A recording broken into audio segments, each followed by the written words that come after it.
The Season 1 finale arrives here at Watkins Glen, and with both the championships all sewn up, where things are just going to be run for a bit fun before we start the brand new season next week in VAR. We are here at the classic track known as Watkins Glen, here with the Endurance for Amateurs series. Good evening, everybody. Thank you for making us a part of your evening. My name is Sam Bennett, here with this series and with you for tonight. And joining me in the booth here tonight is not Mr. Byron Rodney, but we have one Mr. Frank Marchese, who's come to visit us in Watkins Glen. Frank, how the heck are you doing? Doing good. Sim Racers Edge is done for their season. I figured, why not? Let's throw a season finale at Watkins Glen. Just enjoy the night. Absolutely. Qualifying just getting underway right here for this one, and we have a round total of, I believe, 27 cars set to take part in this one, and by their standards, that's a pretty big field for these guys at the moment. Yeah, it is 27 drivers, and again, this was scheduled to be the opening week normally for the next season, but because the 2021 Season 3 update came out last week, they decided to push this race back. and also push the start of the next season back. So the season finale here, these guys have had a week to rest, have had an extra week to prepare. This is going to be a really, really fun night at a rather somewhat a moderate difficulty track here at Watkins Glen. Yeah, but also a very fun track. Obviously, this will be the setting of the 6 hours of the Glen this coming weekend. So for some drivers, a bit of practice to get in before the big race at the weekend, and no more so for this man we got currently on screen right now. That is Mr. Dennis Diaz. He wrapped up the GTE Championship last time out at Daytona, so just running for glory this time round, hoping to finish the season in style. Yeah, and right now, from what I'm seeing, only a 19-point lead over Bryce Anderson, and both of those drivers have used their drop week. Diaz used his at Road America. Anderson used his last week from Daytona. So that 420 and 69, while the championship may have looked like it had been claimed, 19 points, it's still somewhat doable for Anderson. Absolutely. As we're going to go to Bryce Anderson right now. Currently Rocket driving the white Porsche this time with the pony with a checkered flag on the side. It's Pony Express Racing, never mind. There you go. He's rocking his own team. So makes Bryce, sense, doesn't it? Yeah, a little bit, yeah. He's currently looking to have a good one here tonight. New overlay for this one here tonight. We have the usual ticker up on the top of your screen, but new colours. Red will signify the GTE drivers. Blue will be signifying the GT3 drivers. If they're shaded in black, it means I've forgotten to give them a number on the overlay settings, and I don't know what class they run in unless you look at the car, so my bad if that has happened. But I don't know about you, Frank. I'm quite looking forward to this one. Yeah, absolutely. And by the way, that's what happens when you when you build a whole brand new computer and don't back up any of your save files. But anyway, still, you're right. A very fun night here at Watkins Glen. A lot of twists, a lot of turns here. Plus, that bus stop is usually the place where you're going to see something happen. If anything's going to happen, it's going to be in that bus stop. It's going to be an incredibly fun night. Paul Skip to the top at a 141.608. Bryce Anderson comes in at an 889, and other times starting to trickle in now as well. Yeah, Matt Arrington, winner at Daytona for GT3, pops in the fastest time for that class. He's just ahead of Dave Ferrara. We also have Jeff Height in the field as well, making his debut tonight. Kyle Cossett making his debut. And Marcus Osborne back in the field, but he's rocking a Lamborghini. He usually runs a Reese's-sponsored BMW, so this is a bit of a change in pace for this driver. Yeah, absolutely. And speaking of BMW, Chris Lawson in the BMW GT3 jumps up to the top at a 147.1, a full second clear of the rest of the field. Yeah, no prizes for guessing what kind of colour scheme he's gone after for this race. It's a very Aston Martin looking paint scheme. Yep. As he makes his way through the bus stop. Paul Skip still holding on to pole position. Very good for him right now. Tony Watson in only his second start in GTE. Obviously, he wrapped up the GT3 championship about 4 rounds ago. He's given GTE a try with a look into move over to the class next season. He's currently sitting in 3rd in qualifying. Not doing too badly at all. No, not at all. Running that classic Brumos Porsche livery there on that number 904 Porsche 911, and also an interesting look for Porsche coming up for next week at VIR. The brand new GT3 911R just came out for Porsche with the big update last week, so that adds another wrinkle to the GT3 fight next season, as Watson completes his qualifying, this time about 0.7 of a second slower than he was on his initial lap. Yeah, and it's going to be difficult to tell apart the GT3 and GTE Porsches. The only way you can tell them apart, because obviously model-wise they look exactly the same, it's the engine sound that actually is different. The GT3 Porsches sound a bit more, they sound a bit less like they're being attacked by hornets, pretty much. That also typically a good indication of which class they're in, is typically wing size as well. Now, I haven't seen the GTE and GT3 Porsches next to each other, so I can't tell. So I can't tell you for sure that the wing sizes are different. As Diaz is going through the toe of the boot right now. Right now, 5th overall. But yeah, it's going to be a great. It's going to be very interesting to see how that Porsche does in the GT3 class next season. I'm tipping it very highly. I mean, the Porsche GTE does very well, so there's no reason why they can't do well in GT3. Obviously, in real life, you have Porsche both GT and GT3 anyway. So, and they've done a world of good. So, I'm pretty sure it'll transfer over into the sim world of things. As Diaz is going to come out on the final turn now and try and improve his time here as he comes down across the line. Now, will that be an improvement? The answer is no. I believe this is just a fun run for him at the moment, just to get a few more laps in. Yeah, that was 0.2 slower there on that last lap. So Diaz will be starting from that 5th position. And just looking through, I'm not sure how many other drivers we have on track right now. Simon Venus just finished his 2nd lap and puts himself in between 1st and 2nd of the GT3 runners, the slowest of the GTEs to take time in that Porsche. That he is. So Venus in P14 overall, but is P13 in the GT class. He makes his way through the bus stop. We've just had a small look at Zachary Nuremberger. Now he's just popped up to P18 overall, but he is obviously a bit lower. I need to kind of separate the GTEs from the GT3, so that will be a lot more difficult next season with the addition of the new Porsche, but we'll get that sorted as Marcus Osborne going for a bit of a ride through the bus stop right there. Yeah, just a little bit, and may as well, with time essentially done. And Osborne putting in a 1:48.292. That's about a second quicker than what he managed in the practice session. He'll be starting 20th overall here tonight. Absolutely, and he will be 7th in GTE. Oh, a bit tail happy through the heel of the boot. Gonna have to get that Lamborghini under control if he wants to have a good race tonight.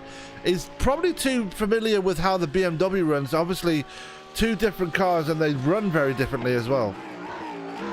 Yeah, they do. And the Lamborghini typically is very stable as he now, through the heel of the boot, just completely loses it. Wow. That Lamborghini is typically very stable.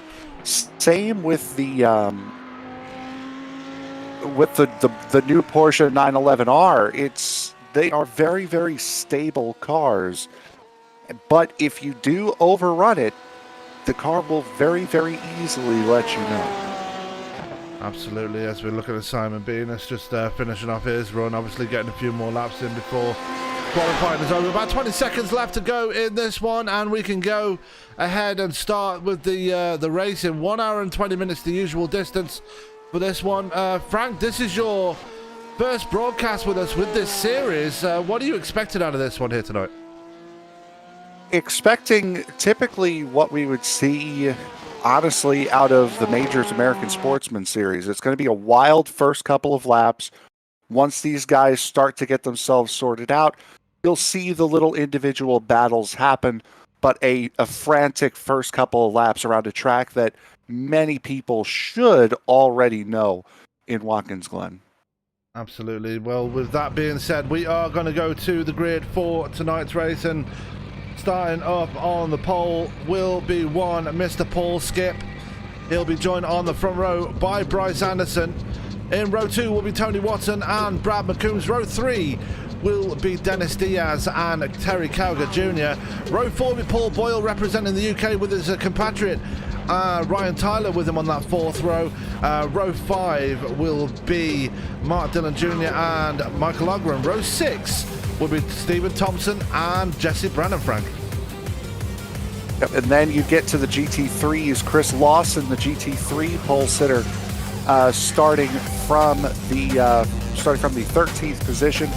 Simon Venus of the GTE class should be starting next to him. Keith Roycroft and Sean Atkins will make up row number 8, with row 9 going to Matt Arrington and Zachary Nuremberger. Rex Hoyer and Marcus Osborne will make up row 10. Row 11 going to David Ferrara and Timothy Emmanuel. Jeff Height and Kyle Costet will make up the next row. Daniel Barnett, the final driver to take a qualifying time, with Jack Gunsit and Tyler Bergert not taking time. Gunsit from GT3, Bergert from GTE.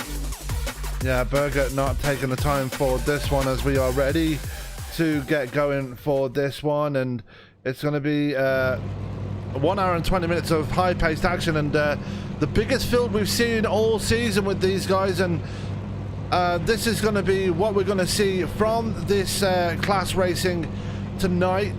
The GT field, it's proper IMSA rules. It's GTE going to set off first, and then 10 seconds after that, the GT3 class will then start moving. So a big gap between two classes as they start to get moving right now. And that's the best thing to do. Is it's a very tight turn one, narrow entry into turn one, in a very tight 90-degree corner. So the last thing you want to do really is to mix up the two classes going into a corner like that. And then there's really not a passing opportunity until you get into the bus stop chicane. And with the speed differential between the GTEs and GT3s, that could cause a lot of chaos going up through the S's. Yeah, I think Keith Roycroft might have missed that memo. He started rolling just as the GT3 drivers left, and had to stop. Obviously, it's Chris Lawson on the pole for GT3, and you see him right there. Then Simon Benes at the back of the GTE field now. Obviously, this being his first race, he's probably going to struggle right here, but Tyler Bergert right behind him is he's not been here for a while, so he's going to be looking to have a consolidation race, but it's at the front where all the action's going to be. This man, Paul Skip, has had a very impressive start to his career, had a very impressive battle with Bryce Anderson at Spa, only to be interrupted by one Mr. Byron Rodney, who broke them up, and Skip was able to get away with the position right there. Bryce Anderson in second place. He's looking for a good one here tonight, and it's a very Porsche-dominated GTE field tonight, I'm seeing. Yeah, there's been an incident, by the way, rolling off the grid. Kyle Cosset going down into turn number 1. One of the Porsches in the back there, one of the BMWs in the back, did not stop, ran over another BMW, and then ran over Kyle Cosset going down into turn number 1. So already drama here before this race even gets going. I believe that was Daniel Barnett. He must have had a problem there at the back. It wasn't Daniel Barnett, it was Jack Gunsit who had the problem. He decided to gun it for some reason, and that's no play on his name. He actually either his throttle got stuck open, or something went seriously wrong there, because he just flat out drove straight into the back of both Barnett and Cosset. It might have been Dave Ferrara. Ferrara is the one that's apologizing. Or at least, never mind, he was just spamming text, like the standard text nonsense. Jack Gunsit, as you said, it might have been him, because after that he immediately throughputed, and we saw that car at the back completely disappear once he made contact with the car ahead. So that might have been an internet issue with Gunsit. Frank, for the first time here tonight, I'm going to leave you to get us going for this one as they come out of the final turn. Yep, coming out of the final turn, pace car is off, drivers lined up and ready to go. An hour and 20 minutes here at Watkins Glen. We're green. Absolutely, as they made their way down towards turn 1, you can see Michael Ogren already on the defensive there from Stephen Thompson as they make their way down towards turn 1. Right behind them is Jesse skips Brown around. and Paul Skips around at the front. And he is from the lead. Let's go back and take a quick look at that one. Immediate instant replay of what happened, and Paul Skip just losing the back end in turn 1, and that is the worst start of a race you could possibly have. Absolutely. And going back to live, The GT3s have just taken the green flag. They're diving now into turn number 1. Pretty well spread out are these GT3s right now. And it looks like not a lot, no drama at all coming out of the GT3s through the opening corner. It's just the incident with Paul Skip here on the first lap. Yeah, and we just saw Jack Gunset just making his way out of pit road where that actually was Daniel Barnett making his way out. It looks like Gunset has put it on the hauler already, so his debut coming to a premature end as we go back to the GTE field and look at Tony Watson in only his second race in GTE, up there in second place, capitalizing on the spin from Paul Skip, and he is in a very prime position. Brad McCombs right behind him with the champion-elect Dennis Diaz right behind him. Yep, Diaz running wide a little bit through the heel. There was a Porsche 123 to start this off, and now Tony Watson coming under serious fire from McCombs in the Corvette. So American Muscle here at Watkins Glen trying to show these Porsches what it's about. Well, I wouldn't call the C8 a muscle car these days. It's just a standard sport supercar, but that's just my opinion. Brad McCombs. Right, but they did have to restrict it, though, to get it legal for this class. All right. And welcome to the booth there, Tony. We're in the Finger Lakes region of New York. How are you feeling about this one? I'm feeling pretty good. It's been a beautiful day here in the Finger Lakes. Relatively cool right now, only 59 degrees. I actually had to put a sweatshirt on before I got up here in the booth. Yeah, we're just seeing an incident there for Keith Roycroft, losing it on the exit of the boot right there, Frank. Pretty unfortunate. It's a very common incident to see happen there at that part of the track, and Roycroft going to have to play catch-up from this point. The car gets so light up there, and it's unfortunate to happen from where he was. Just the car gets so light, you have to put the power down in order to get the run down the straightaway that you want. Just got on it a little too hard, a little too early. So, Tony, I have to ask the obligatory question. Are you good to go? Sure. Okay, so with that, I am going to hand things over to Frank and Tony. Boys, take it away. There we go. So it's Bryce Anderson again leading here in the GTE class. Tony Watson, Brad McCombs, and Dennis Diaz right now. Is this a nice little battle here between Watson, McCombs, and Diaz?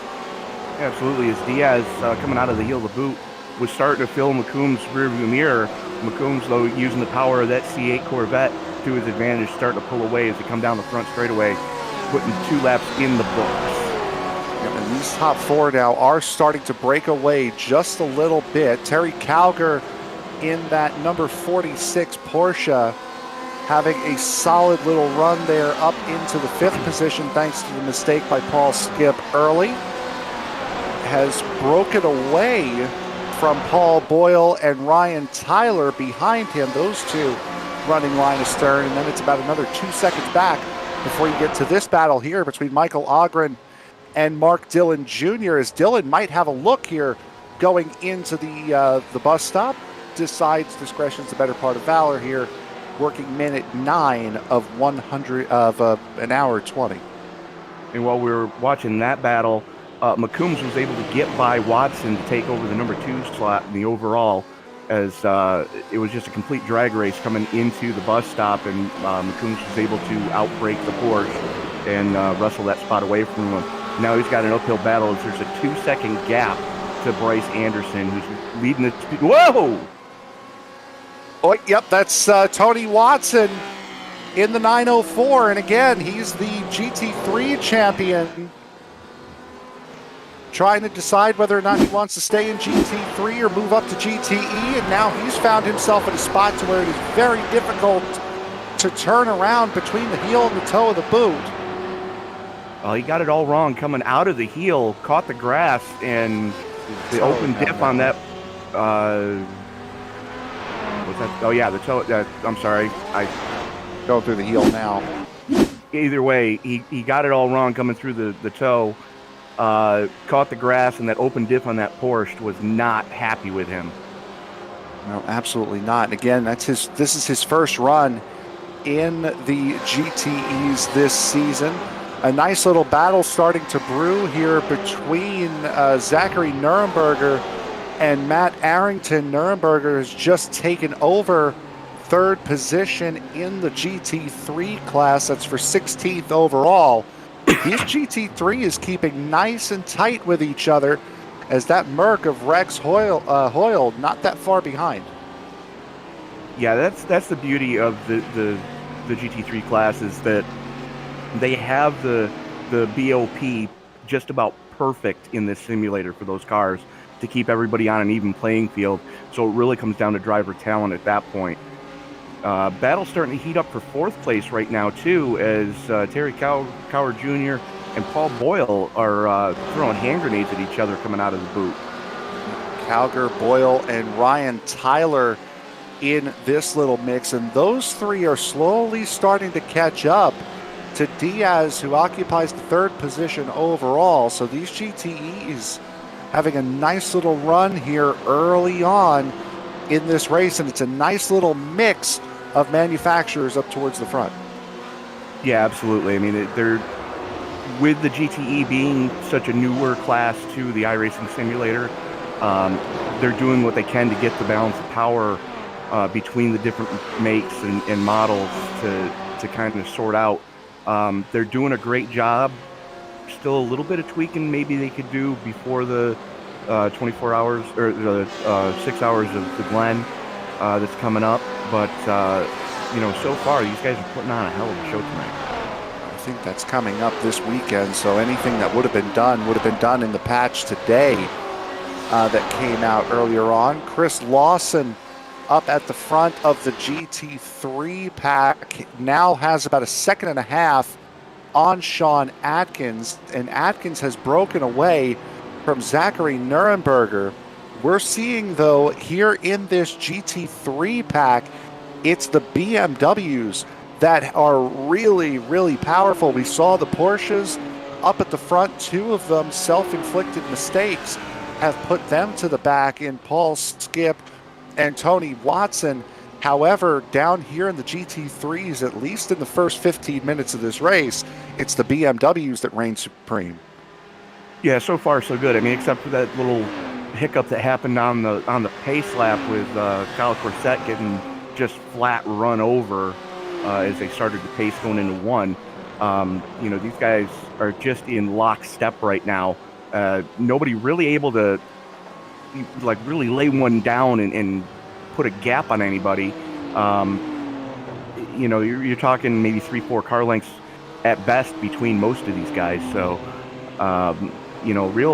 real tight field so far. Just an update on Paul Skip. He just went through the grass in the second half of the bus stop. He has moved himself up into the 18th position overall.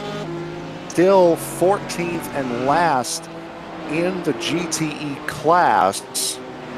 So not having the greatest day, but still, if you're going to have a mistake, it's not that bad a time to have it at the beginning. You still have the whole hour and 20 minutes to try to recover from it.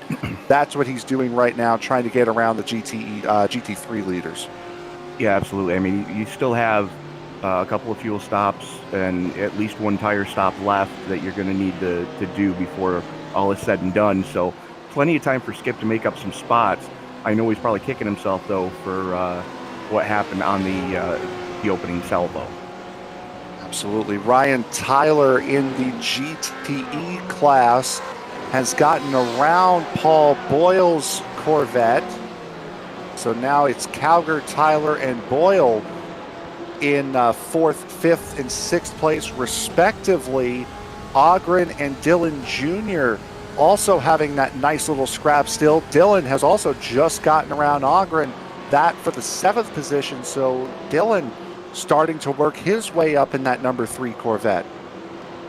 Yeah, absolutely. And it's one of those deals where the longer this race goes, the more the Corvette's probably going to shine better, only because of the way that they've got that car set up in this simulator.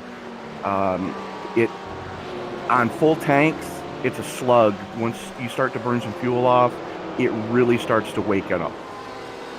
Steven Thompson just sitting And looming behind those two in that number 24 BMW, Jesse Brennan about 8 seconds beyond Thompson's rear wing in that number 333 Porsche.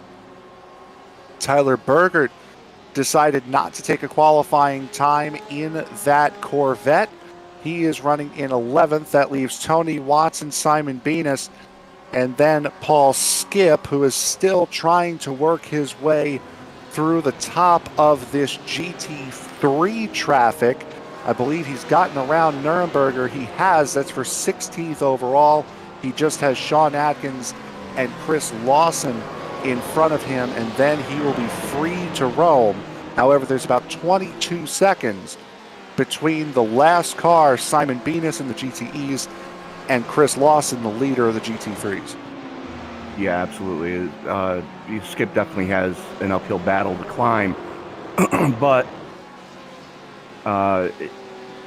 if anybody can do it, Skip can, because, I mean, there's a reason why he was sitting on pole when this race started. As he comes through the S's and quickly dispatches a Lawson, and now can open the taps on that Porsche and try to put some distance between himself and the BMW. Currently finds himself a minute and 3 seconds behind Bryce Anderson, the overall race leader, who is coming across the line right now. Brad McCombs sitting behind him with a 2.5 second disadvantage. Dennis Diaz diving into turn one, and then there's that battle between Terry Cowger and Ryan Tyler. Get Paul Boyle running a little bit wide, coming out of turn number one a little bit wider than everybody else. Now that certainly does help. However, if you run too wide, it's going to make it seem that it's going to take that advantage completely away. Yeah, absolutely. As Tyler throws it to the inside, coming down the back chute, Cowger going to have to try to defend, can't do it, and move Tyler up into the number 4 slot. Ryan Tyler has that BMW working very, very well for him right here in this race thus far. We're working on the 18th minute of an hour and 20 here, as Tyler trying to now pull back that lead of Dennis Diaz. Bryce Anderson doing what he needs to do. Now, again, Diaz has been crowned the champion, but Anderson, again, down only 19 points. One really bad run for Diaz, and Diaz has already used his drop week, as we had mentioned, back at Road America earlier on this season. Anderson might still be able to sneak away with this with a 19-point gap. He's got to hope that Diaz steps on his own junk, and right now, Dennis Diaz is doing exactly what he needs to do, not trying to blister the track, just trying to keep that car clean and put it in the top 3, and he will come home the champion after tonight. Bryce Anderson also doing everything that he needs to do, as well as he runs way wide coming out of turn one, and that appears to be some GT3 traffic coming up ahead of Bryce Anderson. I would have to believe it's David Ferrara. It is, in that stricken Ferrari 488. A lot of right front damage on Ferrara's 777. Yeah, he had an oops somewhere. That car has definitely seen better days, and he's just trying to limp it right now until it.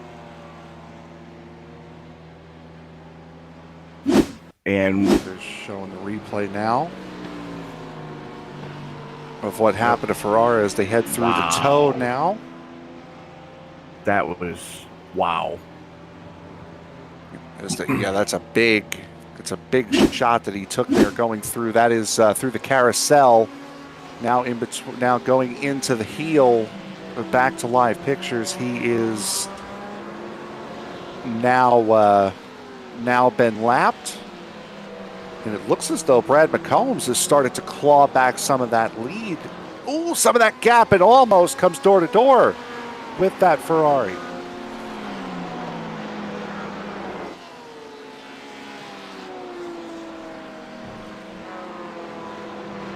I believe I believe the only Ferrari in the field tonight is that 777 of Dave Ferrara.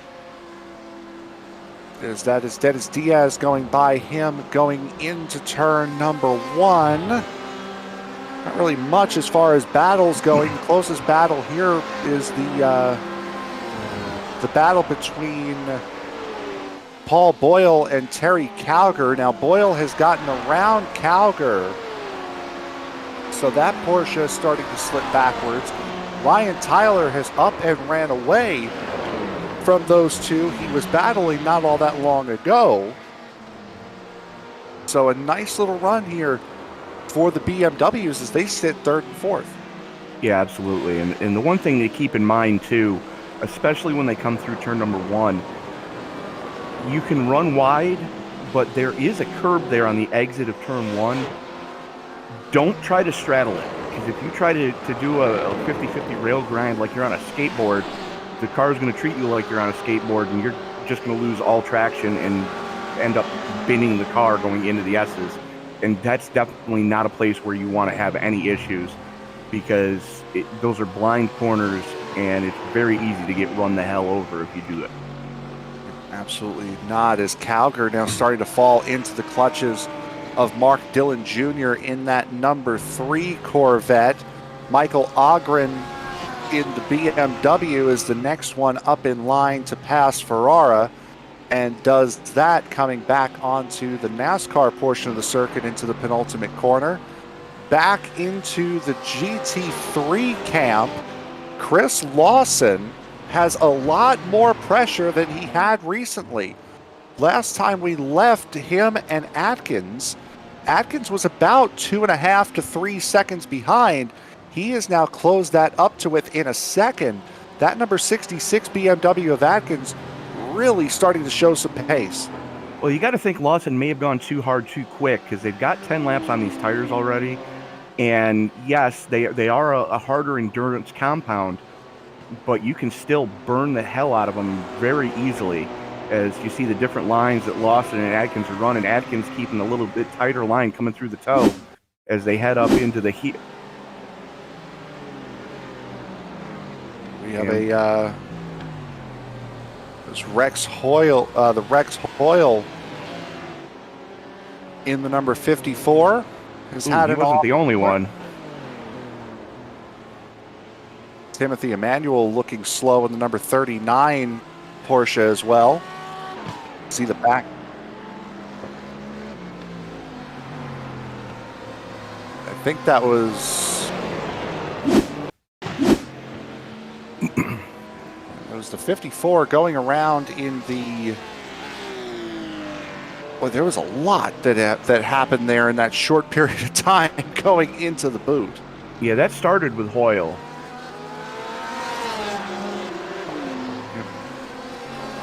And Bryce Anderson, pardon me, also a part of that as well, and that is huge implications for the GT3 leader. He's already lost the race lead to Dennis Diaz, and that's also knocked Brad McCombs into a poor situation here as McCombs is down pit road.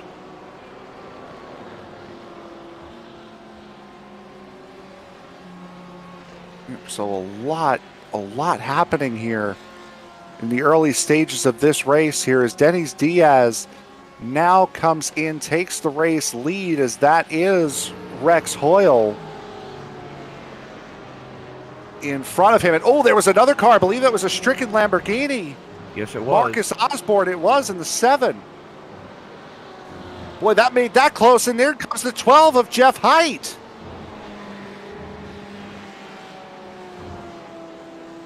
Boy, so there you go. Marcus Osborne still has not gotten that Lamborghini straight. Jeff Height now just recovering in that number 12, and that was another one that happened right in front of the overall race leaders. That's you got to love it and you got to hate it at the same time when you have multi-classes like this, and there's such a speed disparity between the two classes. it takes is one of the slower classes to step on his own junk, and you're in the faster car and coming around a couple of blind corners that are here at Watkins Glen. For those that want a little Armco with their racing, it's very easy to get caught up in someone else's dumpster fires. We've seen a couple times already here. Yep, it absolutely is. So Dennis Diaz right now currently leading the GT, the overall race leader. Bryce Anderson has come in to get the front end of his car completely repaired, and that's going to be a fast repair done and dusted for Anderson, because that's his one fast repair for this race. Ryan Tyler now in second. Paul Boyle, go ahead. That's Dylan. Rex Hoyer. That's Rex Hoyle. Boyle and Dylan. He just caught more airtime than a skateboard at the X Games. Take a look back at it now, and again, these guys just coming out of the S's. You're right, that's the 14 of Boyle, and boy, Boyle, and that was a big hit that Corvette took. I have to assume it's the 3 of Dylan. It is. Yeah, it was Hoyle and Boyle got into it coming out of turn 5, and then Boyle came across and caught Dylan. And this is the kind of stuff that happens here. One on the narrow racetrack at Watkins Glen. And Tony, as you mentioned before, this is the kind of stuff that happens in multi-class racing. Sometimes you just catch the slower car in the wrong spot. And I'm surprised that, one, Boyle would try to make that move with that line closing. And two, I'm surprised that the Mercedes didn't leave him more space, knowing that he was there. Well, it's something that I've learned, especially with all the endurance racing that ESPN has done as drivers. There are quite a few drivers on the road racing side that don't run a spotter. And it's almost a necessity especially when you're running multi-class like this. You've got to have an extra set of eyes. Relative at some point, wouldn't you think? Well, you run the relative, but the thing is, you also got to have that extra set of eyes to let you know that that guy's there. Because the relative might glitch or, not show exactly what it's supposed to be showing. But,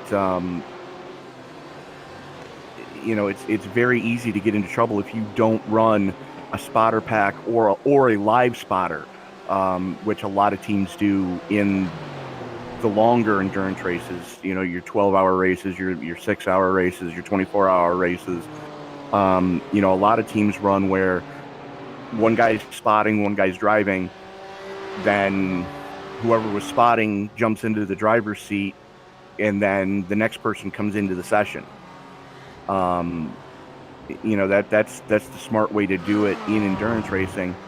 And these guys are learning the hard way that, at the very least, have the electronic chatterbox in your ear to say, hey, there's a car there.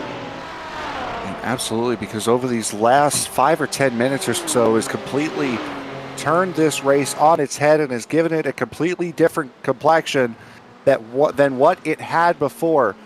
Dennis Diaz right there going around one of the GT3 Porsches.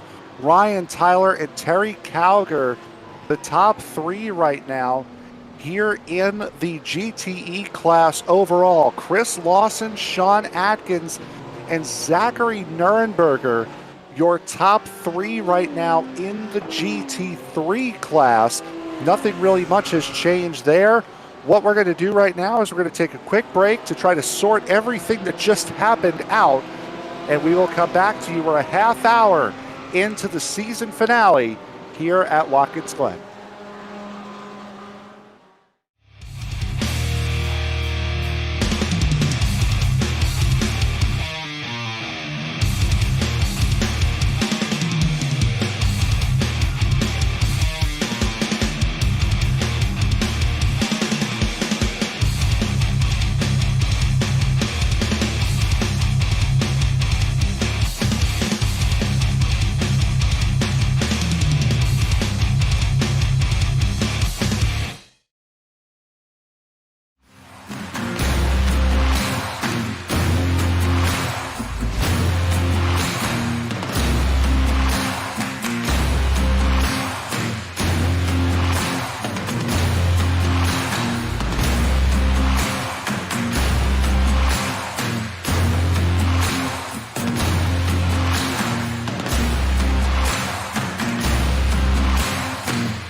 We are back here at Watkins Glen. We are just about a little bit over 30, just under 35 minutes into tonight's season finale here at Watkins Glen. Diaz currently leading this race. Ryan Tyler sitting in second. It's a BMW 1-2 up at the front of the GTE class.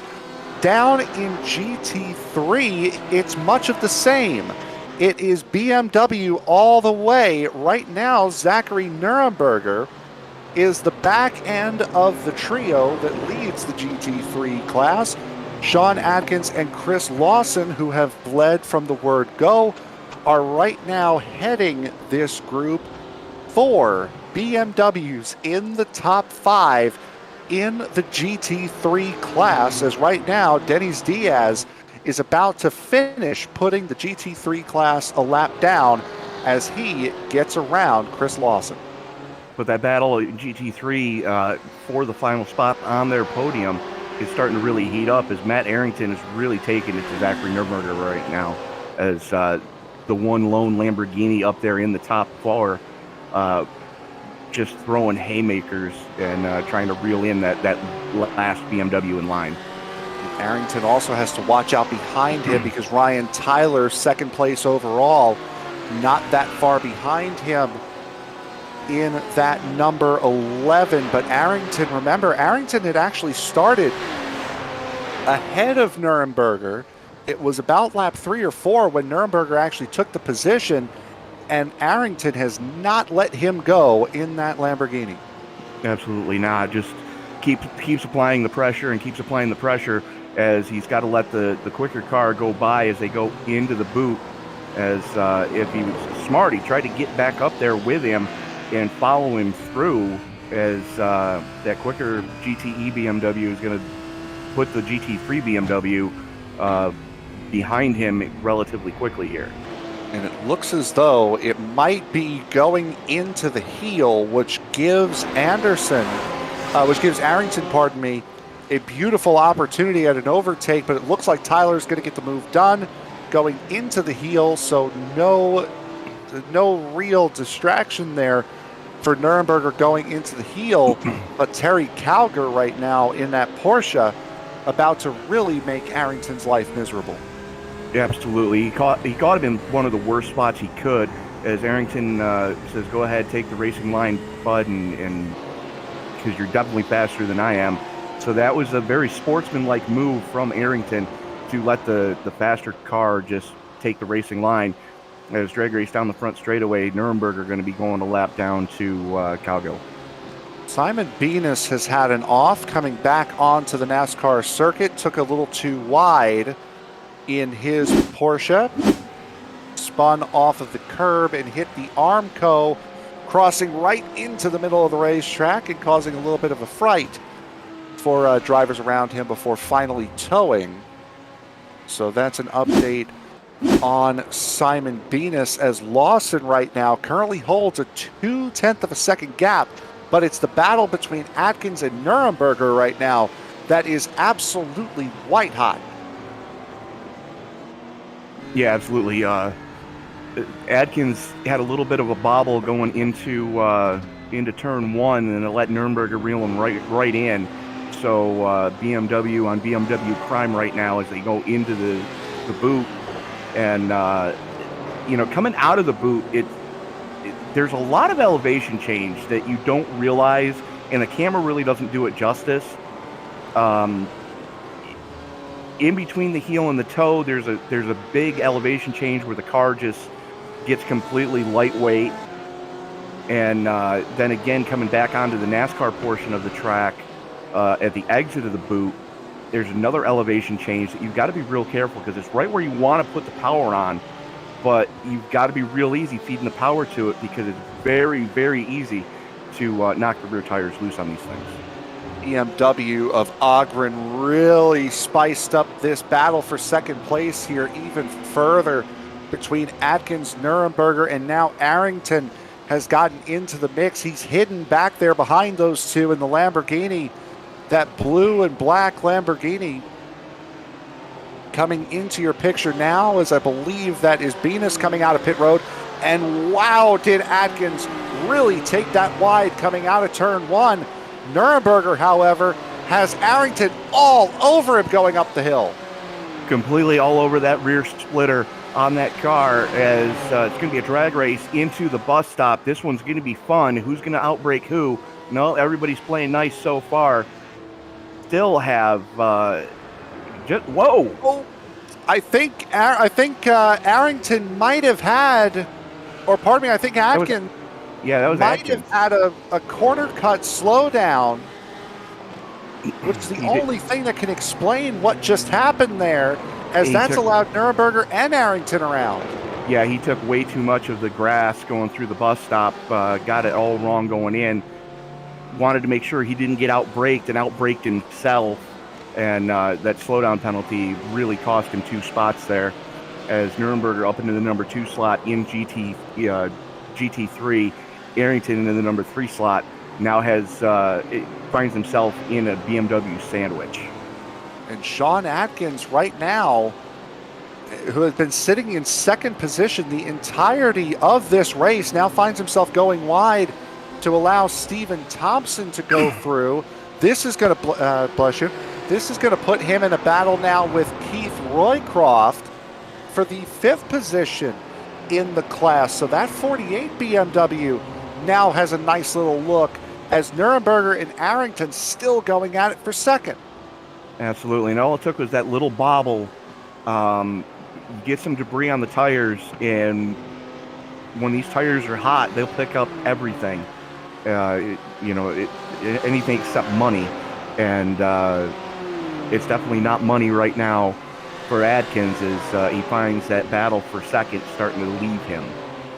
Simon Venus back into pit road in that Porsche. Tony Watson into pit road as well in his Porsche 911. As those two both coming in. Again, Watson already crowned the GT3 champion in the GTE tonight, looking to see what he wants to do going into next season, as this has really opened up the door for Nuremberger now, as Stephen Thompson had to go around Matt Arrington in the carousel, really put a nice little gap between both Nuremberger and Arrington, make that gap about a second, and now this is going to be a very good spot for Thompson to go around Nuremberger.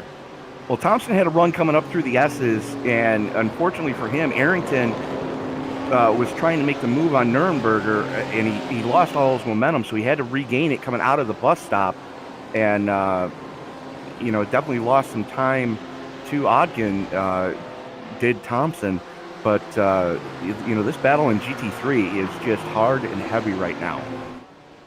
The aforementioned Michael Ogren into pit road in that number 17 BMW. And we were talking so much about BMW dominance down in GT3.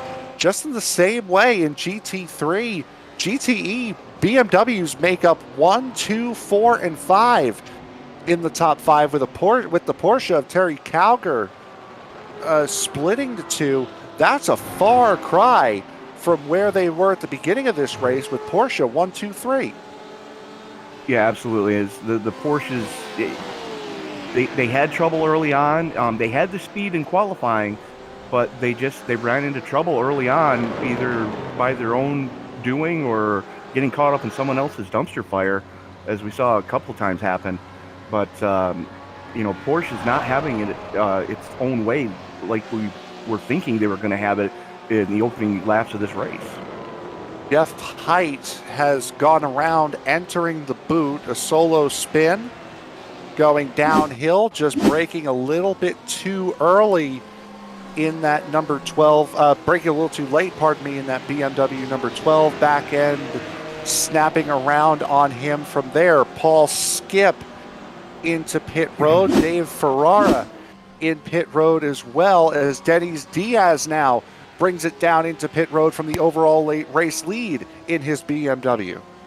And you would kind of expect it this far in. We're almost at the 45-minute mark, and that's about what a stint would do. With the lead that he has, though, had, as Cowgill inherits the lead as he stays out for one more lap. It was kind of to be expected right around the 45-minute mark that you're going to see these guys come in for a fresh tank of Go Fast and for Mr. Feelgood. All of the BMWs coming in. We saw Ogren come in a lap ago. Now Diaz, Ryan Tyler, and Stephen Thompson have all taken to pit road. Terry Cowger in the Porsche has decided to stay out. And this is where the difference in manufacturers can absolutely play a difference, is the capacity of the fuel tank and how much those engines will need per lap. So it looks like the BMWs not getting as far a fuel mileage as, say, the Porsche or even the Corvette.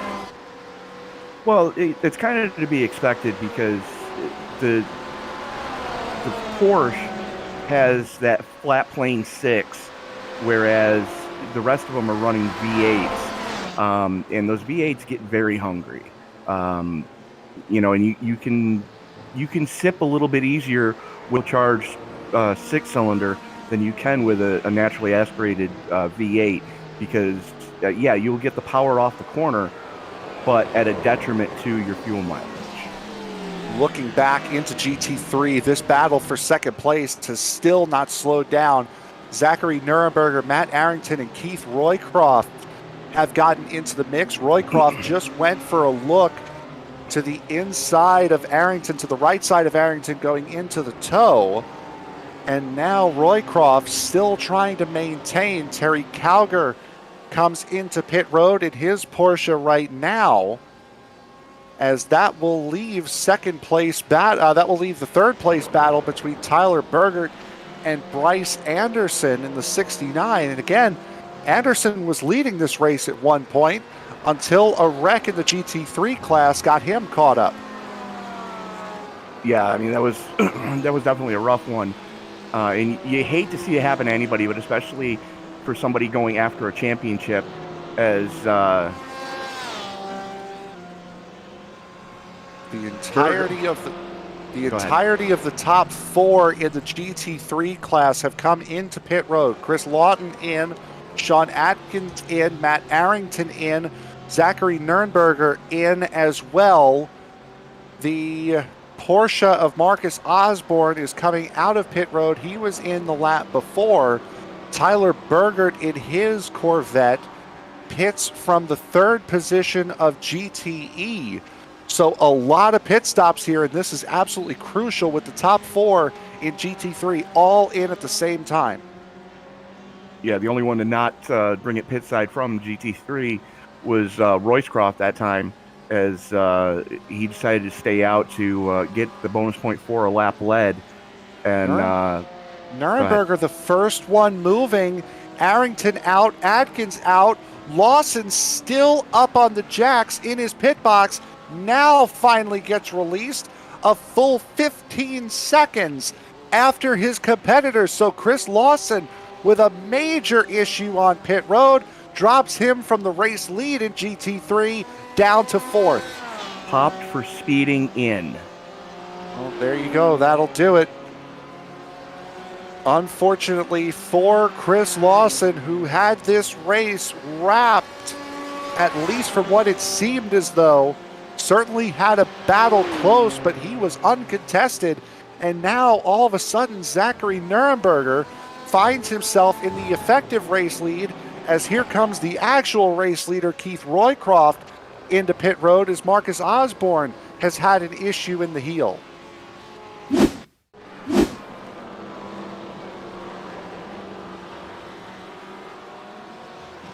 Try to see what happened. Just back end coming around in the heel. And that's that elevation change that caught him. Yep. Just was not settled when he went to go jump on the binders, and around she came on him, which, that's about the easiest place to do it, is that part of the track. Oh, around goes Arrington. Matt Arrington around at the back, coming back onto the NASCAR circuit. Too much power too soon. Chris Lawson's also gone off behind him. Blame that one on cold tires. Yep, and well, that, and he also jumped over the curb and had the right rears in the grass. Over the curb, we mentioned Chris Lawson was around and backwards coming out of the heel, so things have completely unraveled for the 205 of Chris Lawson over the last 2 or 3 minutes here. And he ducks back into the pits to Yep, wouldn't blame him. most likely burn a fast repair.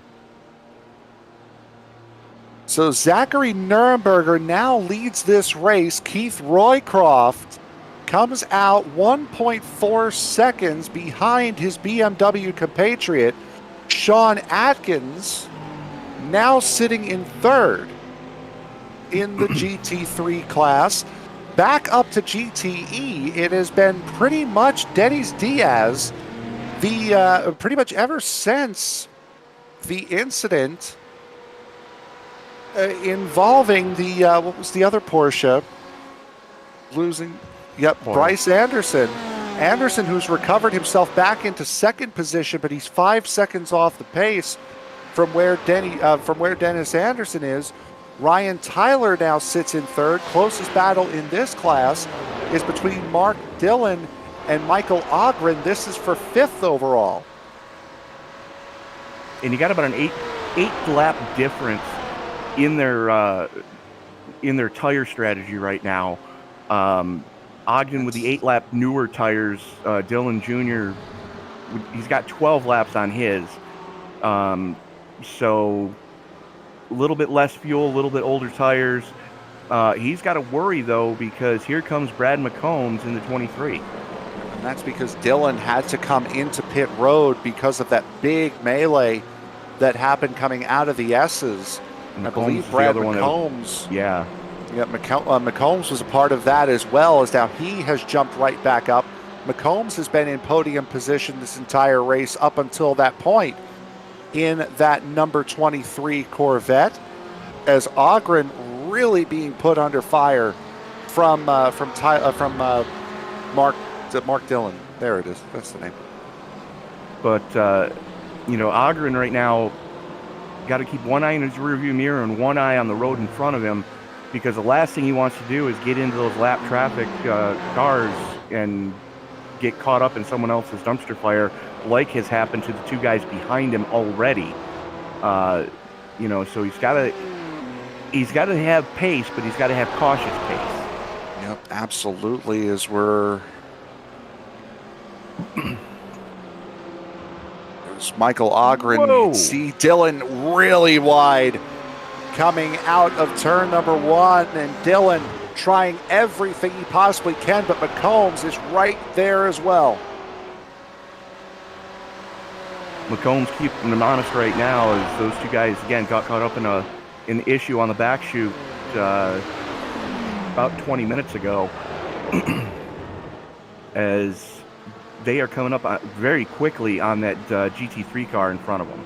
Yeah, Sam and Tony, both next time we go down the back straightaway, I want to jump on board with one of these two Corvettes, because I don't know if it was just my sound quality that's gone down or if it's actually the setup on this Corvette, but that Corvette is running really high revs here today. But again, we'll check on that next time they come through the next time they go down the back straightaway and up the S's, as into the heel they go, and Dillon still just could not find a way around that BMW right now. What I've noticed is the Corvettes have the straight line advantage, but that BMW can change direction so much better. And that's about on par between European and American engineering, I would have to say. True story. All around goes McCombs, caught the grass. What a save!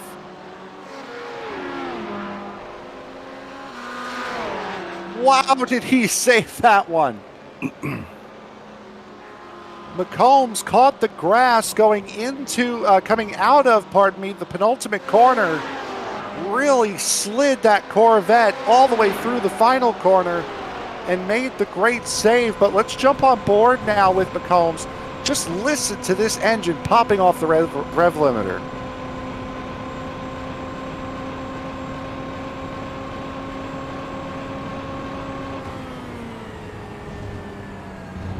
that's a gear ratio needs to be adjusted there somewhere, and I'm not big on making setups.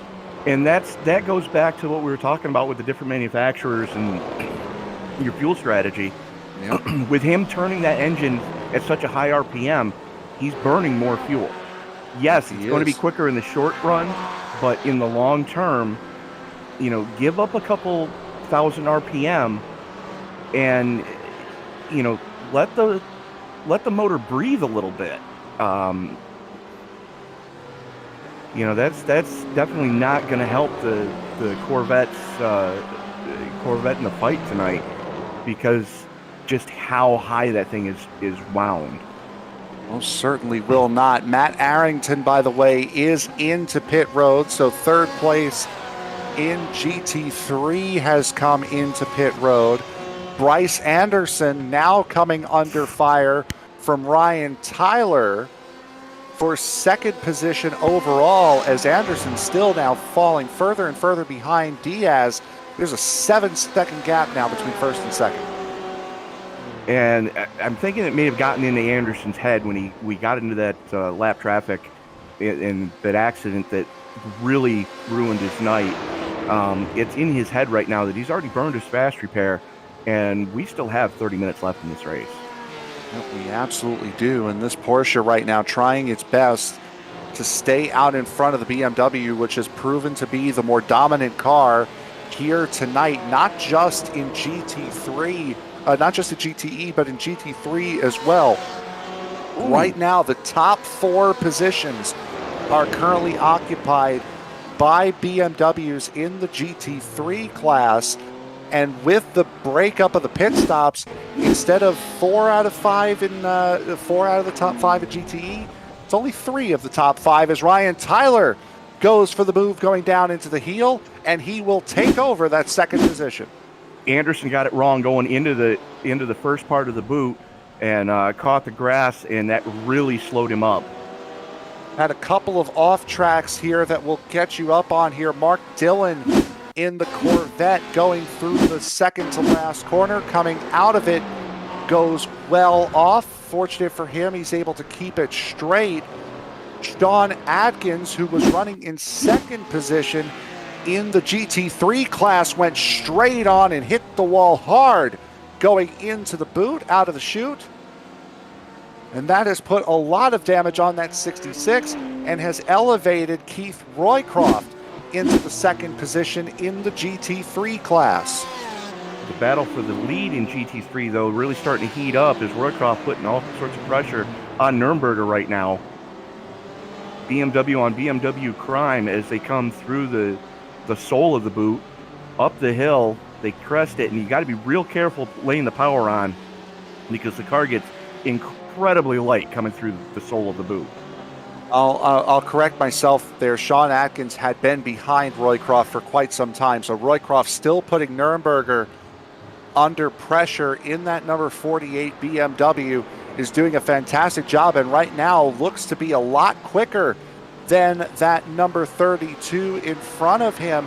Nuremberger's putting down the faster lap times, but Roycroft right now just looks to have the pace. Well, he's just applying the pressure right now. He's not doing anything crazy to try to dive bomb or anything like that. He's just applying the pressure to say, hey, I'm here. You screw up, I'm all over you. Absolutely is Nuremberger. Again, and also to note, these BMWs, the GT3 BMW at least, these are not old cars. These cars came out just prior to the Season 1 build for 2021, so they have 2 seasons in iRacing under their belt, but even then, that's what, 6-7 months? There's not a lot of knowledge in these cars, at least compared to the at least compared to the Mercedes or even the Ferrari in that case. And honestly, even the Corvette as well came out a season before them. So there's still even more knowledge with the Corvette than there is with the BMW GT3s. Well, it comes down to balance of power, where they take the specs from the real world and what they're doing in the real world side of things, and applying it over here in the sim world. And that's such a newer car in endurance racing in the real world that they don't quite have the balance of power. Here comes Roycroft. Looking to the inside as they come back onto the NASCAR portion of the track into the penultimate corner side by side. He's got to give him room. Roycroft to the point, but they don't quite have the balance of power right just yet. Give them another season, maybe by End of the summer. I was thinking by Spa they might have it sorted out properly. And then speaking of Spa, that's 24 hours of Spa, which will be run in these GT3 cars, and typically before a major iRacing event such as that, a major update usually comes out. But right now you just saw a switch in the race lead for GT3. Overall race lead, Dennis Diaz is well out in front of his closest rival Ryan Tyler. 8.5 seconds to go, but still plenty of racing in the final 20 minutes to go here from Watkins Glen, and we'll bring it all to you right after this break.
We welcome you back here to the season finale for the Endurance for Amateurs series here on ESPN, as the battle for second here in GTE has really heated up as of late.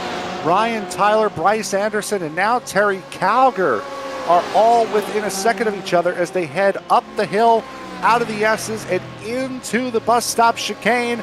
Does the 69 make a move? He takes a look, can't quite get the nose there, and boy, that was a wild entry for Bryce Anderson. He's able to hold it and keep that momentum going in as Keith Roycroft has had a big issue. That's out of the race lead for GT3. A huge moment for Roycroft going into the boot has given Zachary Nuremberger the lead back. And that's one of those areas where it's real easy to overbrake, and that's what he did going downhill. Just back end comes around, and Nuremberger did a great job to avoid hitting him. As we were watching that battle between Tyler and Anderson, and Tyler was not to be denied. No, absolutely not. Tyler's still there. Now they're having to deal with GTs, and things have gone from bad to worse for Raycroft, as once he got that car settled down, he went into the tow and completely lost braking in every way, shape, or form. Hit the tire barrier head on at the exit of the tow, and he is now completely lost the plot. Has the former race leader, and he's off again in the penultimate corner. Yeah, there's got to be damage on that car right now, as that's not normal. Wow. And that from could the from the penthouse to the outhouse. Yep, in a matter of moments, just getting inside the 15 minutes to go, had the fastest car in the class by far, as Zachary Nuremberger will now take over the race lead in that class. Battle for second overall, still white hot, as Ryan Tyler, Bryce Anderson, and Terry Cowger are all battling for that second position. Two of them are on the podium. A big move by Anderson going into the tow. Tyler leaves him plenty of room, and Anderson, with the ambitious move, makes the pass, takes the position. Got the nose out front, coming into the other part of the boot. Going to try to outbrake, and get no possible chance for Tyler to defend there. Tyler going to have to let him go. Going to try to battle back, though, coming out of the boot back onto the NASCAR portion of the track. Yep, absolutely, and this is now where Porsche power is starting to show, as Bryce Anderson takes over that second position now. Ryan Tyler falls down to third. Terry Cowger in another Porsche right now, giving him everything he can do to try to get onto the podium here in the season finale, looking for good momentum going into next week's season opener. You want to talk about two completely different tracks, too. VIR next week, Watkins Glen this week. Both very scenic tracks to go to, but just the complete difference in how you have to attack the courses. This track a lot more flowing than VIR is. VIR is a lot more of a technical track. That almost ended poorly. Yeah, Ryan Tyler not done by any means. Getting around now, that's Ferrara in the Ferrari in the 777. He has now let all three of the drivers battling for third go. So it's Anderson, Tyler, Cowger still spread out just a little bit more. Looking back through the field, here's another battle. This is Tony Watson battling with Paul Boyle, the GT3 champion, trying out the GTE, as we've had another big incident here towards the back end of this lap here. Chris Lawson has gone around in the penultimate corner, clips the grass on exit and hard into the tire wall. And this has also been a tale of two races for Chris Lawson. Yeah, absolutely. He got popped for speeding from the lead, and it just has not been able to recover since then. Jack Gunsit has also gone off, coming out of the tow, hits the grass and noses it into the Armco. Simon Benes going into the tow. Just went in way too hot. Back end comes around on his Porsche. Marcus Osborne coming through the toe. Catches grass coming out and noses it into the inside Armco hard.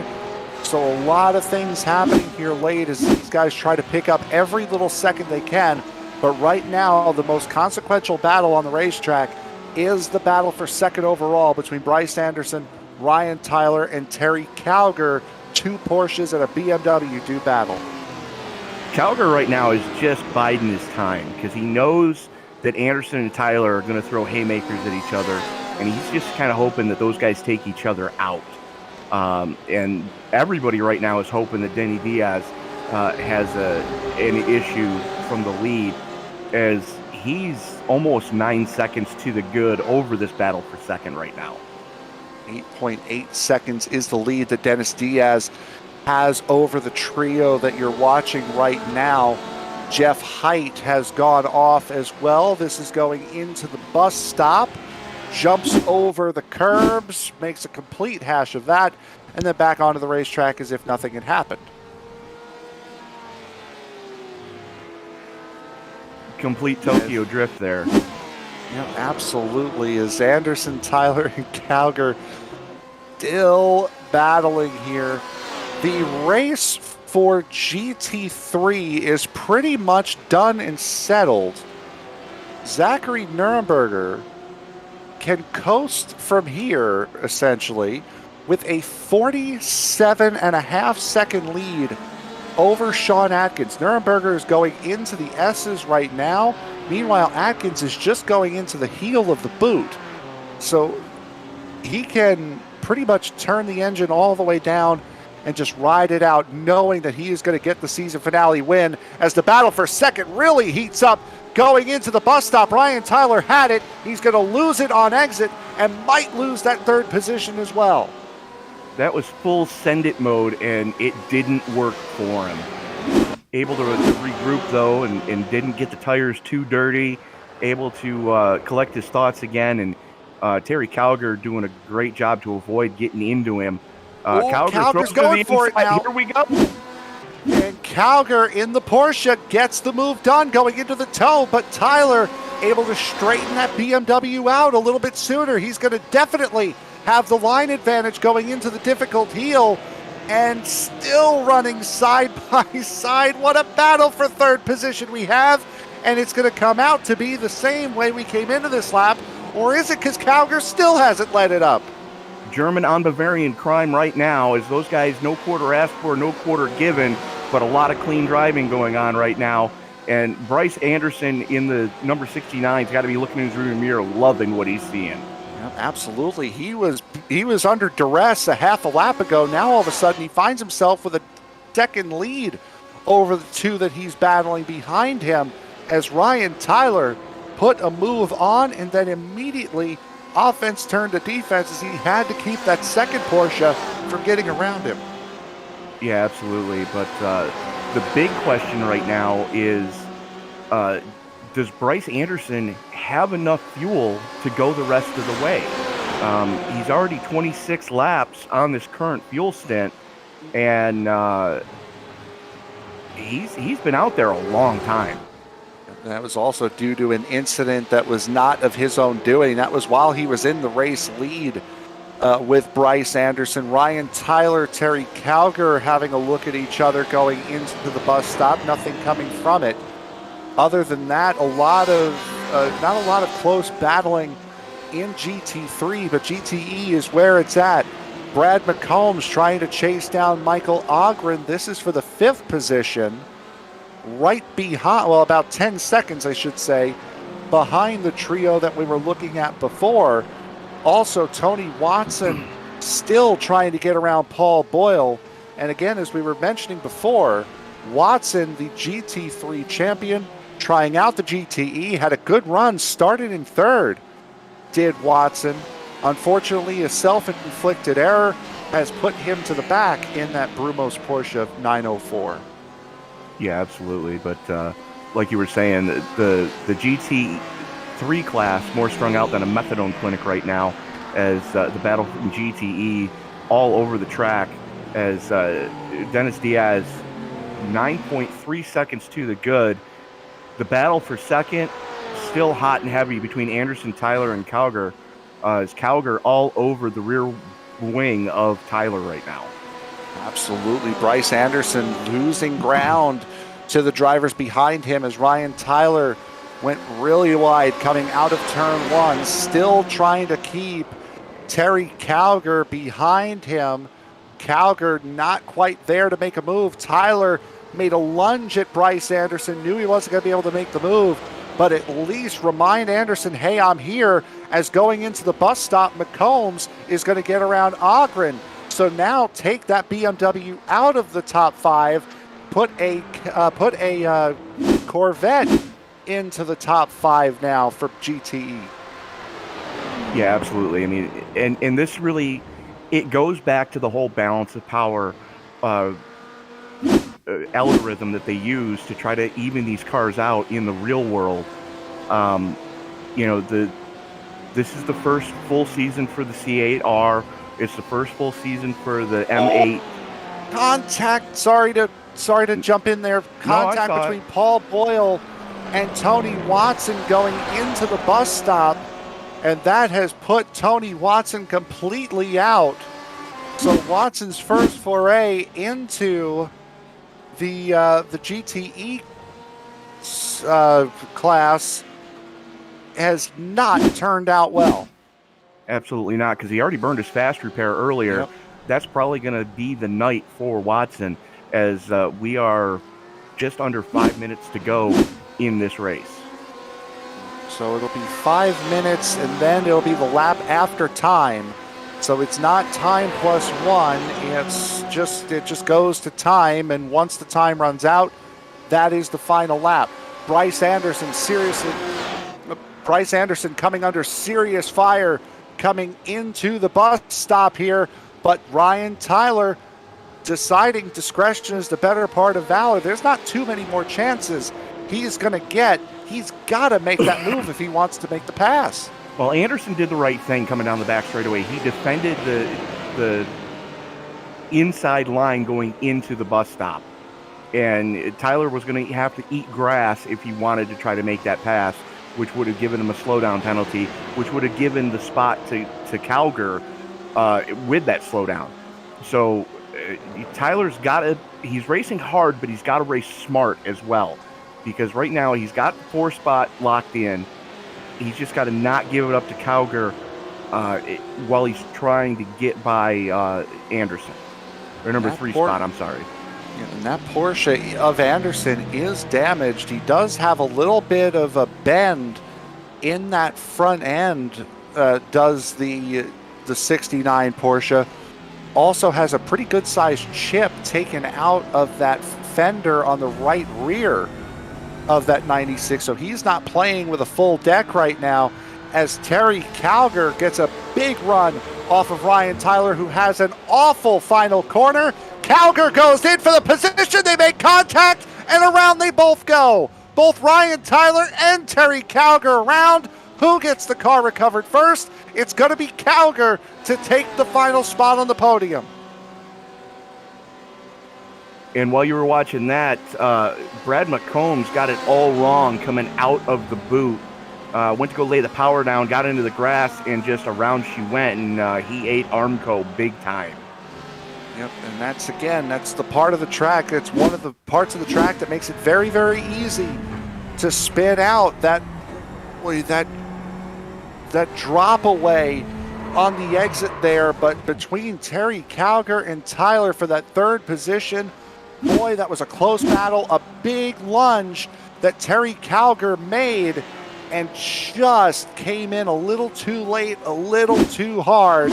Cowger, though, able to get that Porsche recovered first. He now has a second advantage over Ryan Tyler, who's going to be looking to, one, close that gap and possibly give that number 46 a receipt here before the final 2 minutes are up. Yeah, absolutely. As he's not letting that Porsche get too far away from him, as Tyler going to do everything he can to try to reel him back in and get back on the podium of this piece.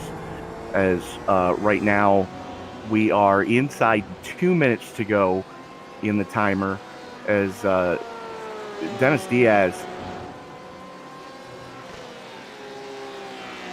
So showing, okay, so it's showing 6 minutes left to go here. Yep, so we have 6 minutes left to go here. So we're going off of. Sorry, I was looking at official the wrong race. timer. Yeah, so was I. I was looking at the timer that shows there's a minute left. So Denny's Diaz right now currently holding an 8.5 second lead, and that's about where his lead has been stabilized, as Anderson currently sitting 8.7 seconds behind. Good news for Anderson now. He doesn't have to worry about a battle for behind because those guys have fallen 7 and 8 seconds behind.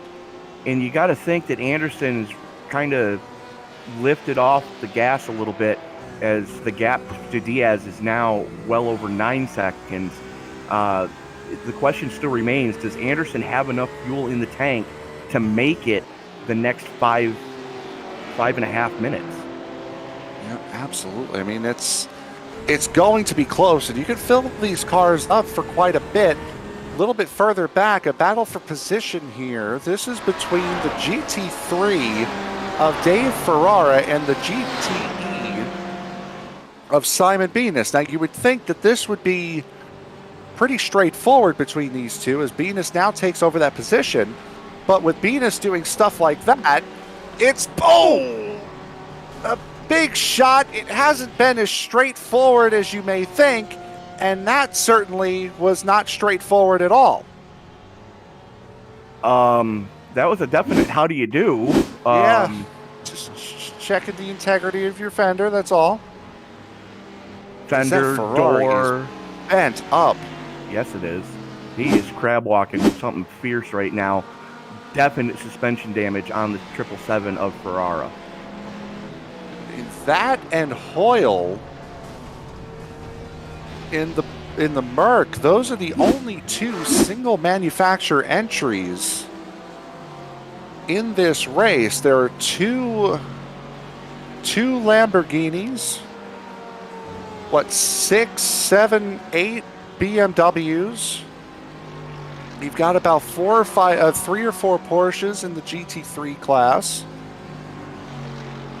Then you have the Ferrari and the Merc, and then even in GTE, it's dominated by three makes, just BMW, Porsche, and Corvette being represented in that class. So it's interesting. One, it makes them stand out, but it's been a difficult race for that Ferrari specifically. Yeah, absolutely. And I can guarantee you that anybody that's driving the Ferrari is hoping that a major update comes out before Spa gets here, because this has just been complete domination in GT3 by the BMWs tonight. Hoyle in that lone Merc, it had the incident earlier that really hampered Bryce Anderson's race, but after that, it's just been complete domination by the BMW tonight. Domination by BMW on both ends of the racetrack here tonight, whether it be in GTE or in GT3. And just think, with everything that Dave Ferrara has gone through and the way he comes out of the bus stop, he nearly went through a little bit more. Ferrara is sitting 5th position in class, so still not a bad night for that Ferrari, and that pretty much sums up road racing and iRacing. Is just keep the car on the track, you'll come away with a decent finish 9 times out of 10. Yeah, absolutely. I mean, I remember the last endurance race that I was in, running for Team ESPN. That's all we decided to do. It was Sam, Byron Rodney, myself, Marcus Hagman, and I believe Jeff Hollingsworth and Paul Crumry. And that's all we decided to do.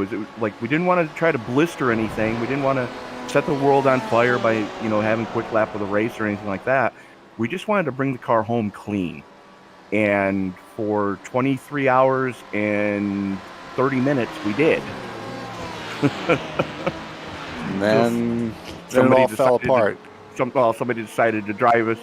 Yeah, somebody decided to run us over from behind, because Sam decided that it'd be a good idea to, every time we passed the guy, to yell, "Top of the morning to you, eh?" There it is. So, as Dennis Diaz crosses the start-finish line now, we are inside of 2 minutes left here in this race, which means 2 laps to go. Now, Diaz, if he really slows his pace here, could make it to where this is the final lap. However, with the way he's getting around that Lamborghini of Marcus Osborne, it doesn't look as though he's slowing his pace at all. So it appears as though we will have a lap and a half more of racing here as the consequential positions have pretty much sorted themselves out. Terry Cowger I was going to say, it's is heating up starting for a second. to catch up. Yep, Terry Cowger is starting to catch up to Bryce Anderson, which all that tells me is Anderson either really got caught up in lap traffic or he made a big mistake, because he was 7 seconds clear of the battle between Cowger and Tyler. He's in fuel save mode. He's got 33 laps on his fuel tank right now, and I think 35 in your bingo. And he is, well, he's going to be pushing that right to the limit, as Anderson may not have enough fuel to fight Terry Cowger, and that three-way battle between himself, Cowger, and Tyler certainly did not help his ability to save fuel, as Dennis Diaz right now is in a world of GT3 traffic. He's just gotten around Ferrara. He's trying to make his way around Sean Atkins right now, who currently occupies the second position in the GT3 class. He will come across the line to begin what will be the final lap here at Watkins Glen. Oh, and Atkins has gone around. A big spin for Atkins. Inconsequential to him because he doesn't lose a position, because Lawson's just coming onto the front straightaway now. But still, a moment there for the second place runner in the GT3 class. Yeah, that was a big moment there, but the battle right now still rages on. 4 seconds. Oh! Oh, that's Anderson. Oh, Anderson hard into the wall. Both him and Cowger hitting the wall on the outside. That's going to allow Ryan Tyler to go through, and most likely Michael Ogren will come through as well. What the hell happened to Anderson? Well, Anderson came in and is now stopped. He just lost it coming out of the S's. And Cowger just absolutely nowhere to go. He might have been shaking that car to try to get some fuel in it, possibly. Yeah, he's out of gas. He's completely out of gas. So that might have been what it was. He was either trying to shake the car or get out of the way.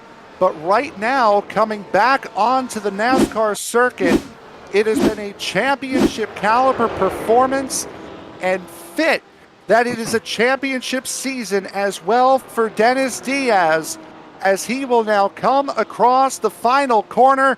Dennis Diaz wins the season finale at Watkins Glen and will win the Endurance for Amateurs Championship for the GTE class. Ryan Tyler will come across the line in second. Michael Ogren will now cross the line in third. Terry Cowger will come home in fourth. Mark Dillon will round out the finishing order, will round out the top 5 for GTE. But right now, sitting in third position overall, 13th position overall, pardon me, is the winner of the GT3 class, as he comes on to the NASCAR straightaway. Zachary Nuremberger had an incredible run, was able to dodge what he needed to dodge here tonight, and will take the race win. When his competitors fell by the wayside, he stayed strong. Zachary Nuremberger wins the GT3 class here at Watkins Glen and gives himself a nice boost of momentum going into the season opener at VIR next week. Complete and total domination by Team BMW tonight. BMW M8 1-2-3 in GTE, BMW M4 123 in GT3. You're just sweeping the podium here tonight. In that BMW, Terry Cowger could have broken that up in the Porsche. Bryce Anderson as well could have broken that up in the Porsche, but as is said so often in racing, absolutely anything can happen, and we saw just about anything here tonight. Yeah, absolutely. I mean, we saw, guys getting caught up with lap cars. We saw guys running out of fuel in the closing laps. Just melees happening, and I mean, if this is what we can expect week in and week out from these guys, Sam, I think you're going to have to take over Wednesday nights with the other league from now on, because I want to see this. This very rapidly became one of the more successful series broadcasted on this channel, and with Tony and I doing the Sim Racer's Edge that started 20 minutes after these guys started, we never really got to see what these guys had. But man, oh man, did they put on a show here in the season finale at Watkins Glen as we get set to interview the top two from each class here. Tony, I believe you have our overall race winner and series champion, Dennis Diaz, with you now. Dennis Diaz, you had just control of this field for most of the race. Congratulations on the win tonight here at the Finger Lakes region of Central New York. Congratulations on winning the championship tonight, sir. Talk us through just the melee that you had to survive. It was definitely unexpected. I wasn't expecting to win the race.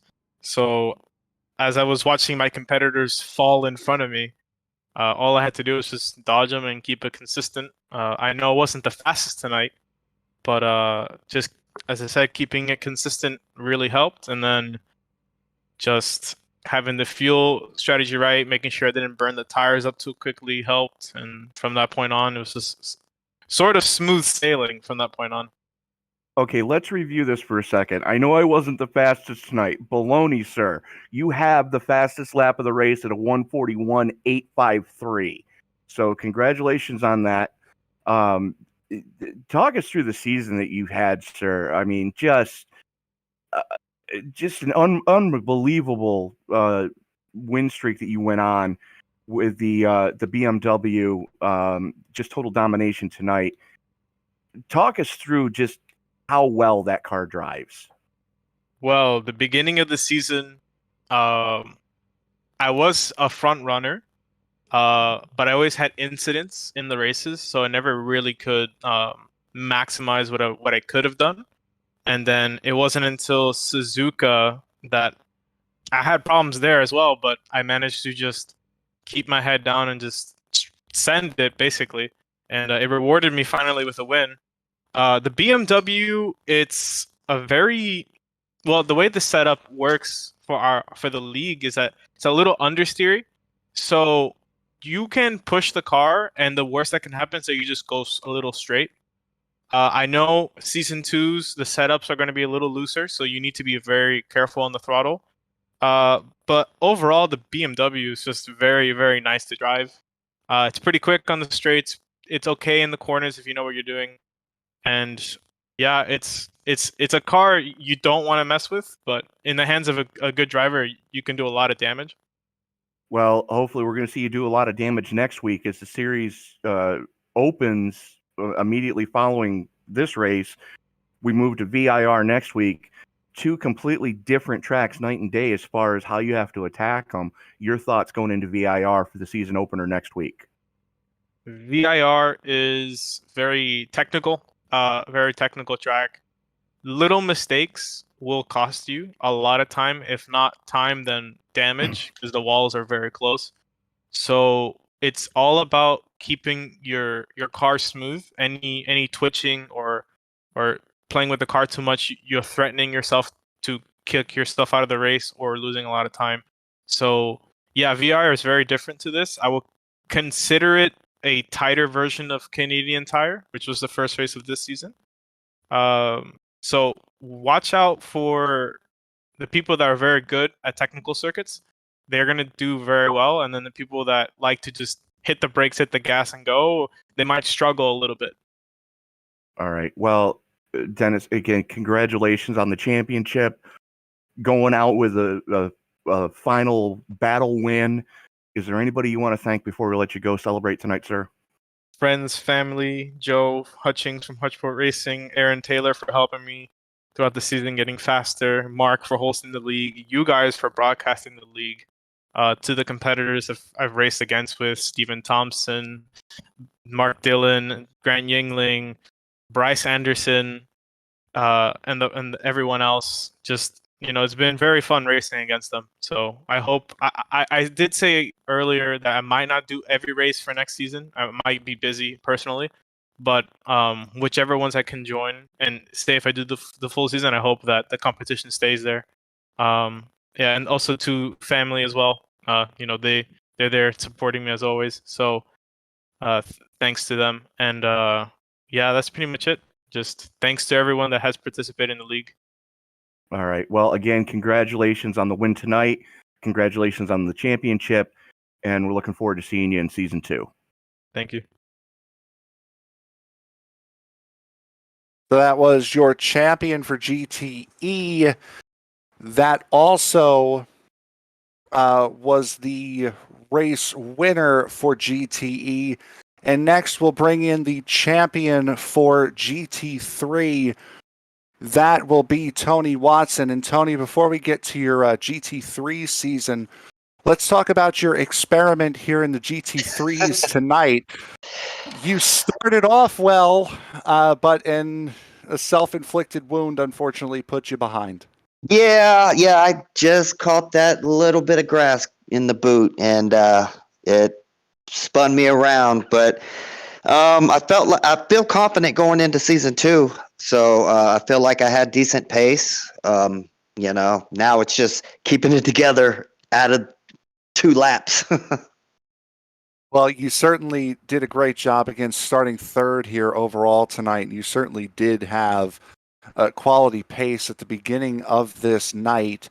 Let's talk now about your season in GT3, a wonderful season, a championship season for you. What is your biggest takeaway from your time in GT3 this year? Well, it wasn't easy. I tell you, there was a couple quick racers in there, Carter and Glen. They was putting up a fight, and it was just a blast to race with I haven't raced, had this much fun racing in a long time on here, and everybody's nice and clean, and it's just it was a good season. Like I said, I would have bad a race and then a good race, and it was just enough to keep me up front. And keep you up front, it certainly did.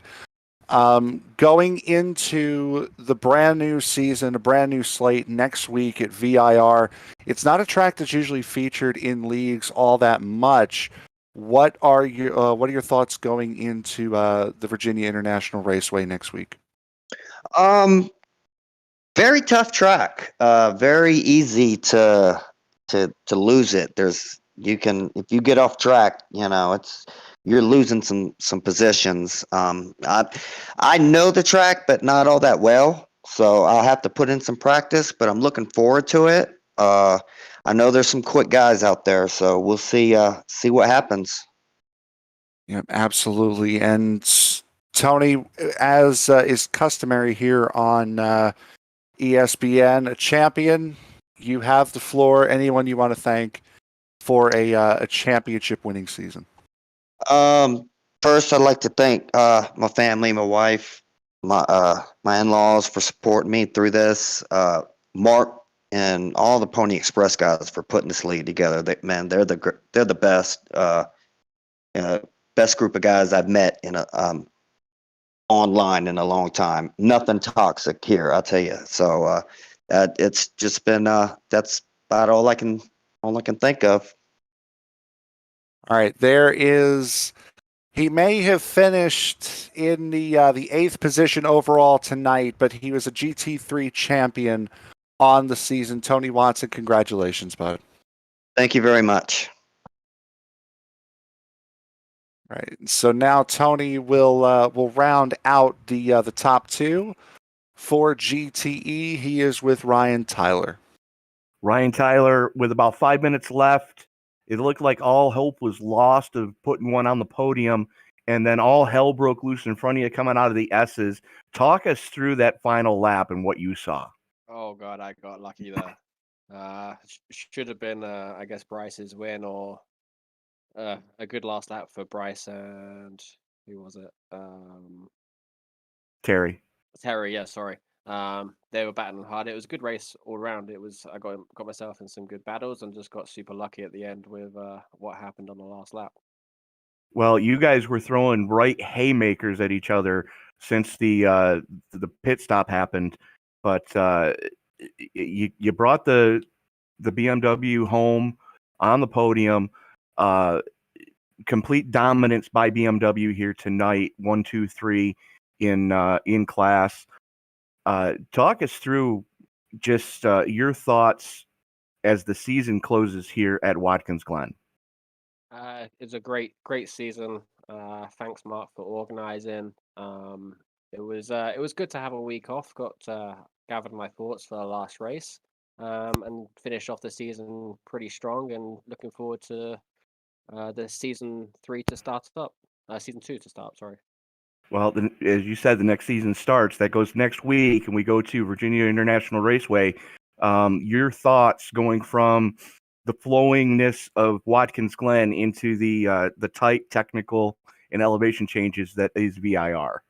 It's going to be super tough for the GTE runners without any ABS in the car, especially with VIR coming down into the oak tree. You're turning and you're braking at the same time, so it's easy to lock up.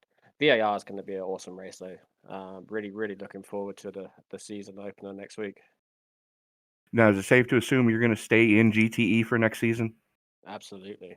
I hear that Denny's going to be departing us next year, but I'm certainly looking to go for the championship next year and give it a good shot. All right. Well, Ryan, is there anybody you want to thank before we let you go celebrate with your team for the podium? I just want to thank Mark for holding this on, and I'm sure I've got a few friends watching on YouTube, and thanks for tuning in, guys. All right, Ryan, again, congratulations on the podium tonight. A hard-fought podium, a well-deserved podium. We're looking forward to seeing you next week at VIR. And thank you guys for putting this on and broadcasting. Thank you. So that was your second place finisher in the GTE class. Here tonight, we now go to the GT3 race winners, Zachary Nuremberger. And Zachary, you had one heck of a night here tonight.